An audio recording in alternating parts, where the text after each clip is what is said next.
এবারের এত ভয়ঙ্কর ঠান্ডার কারণগুলো নিয়ে ভিডিওতে আলোচনা করেছি।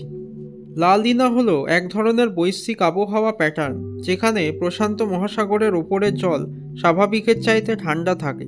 ফলে বাতাসের আচরণ ও মৌসুমি হাওয়া সিস্টেমে পরিবর্তন আসে। লা লিনার কারণে ঠান্ডা স্রোত উপাদানগুলোর প্রবাহ বদলে যায়। এতে উত্তর থেকে দক্ষিণ বা পশ্চিমবঙ্গ পর্যন্ত শীতল বাতাস পৌঁছাতে পারে এবং তাপমাত্রা কম অনুভূত হয়। পাঞ্জাব, রাজস্থান থেকে অর্থাৎ উত্তর পশ্চিম থেকে ঠান্ডা বাতাস এবছর বাধা ছাড়া বাংলায় ঢুকেছে। ফলে রাতের তাপমাত্রা খুব দ্রুত নেমেছে। ঘন কুয়াশার কারণে সূর্যের তাপ মাটিতে পৌঁছাতে পারে না। দিনে গরম বাড়ে না, সারাদিনই ঠান্ডা অনুভূত হয়। পরিষ্কার আকাশে রেডিয়েশন কুলিং বেশি হয়, অর্থাৎ রাতে মেঘ কম থাকলে মাটির তাপ দ্রুত আকাশে চলে যায়, ফলে রাত বেশি ঠান্ডা হয়। এছাড়াও বাতাস শুষ্ক হলে অর্থাৎ আর্দ্রতা কম হলে শরীর থেকে তাপ দ্রুত বেরিয়ে যায়, ফলে শীত আরও কষ্টকর হয়।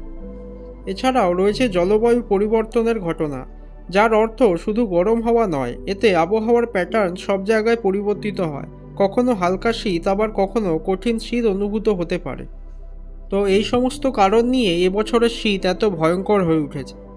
তো চলুন শীতকে মানিয়ে নিয়েই সবাই ভালো থাকার চেষ্টা করি।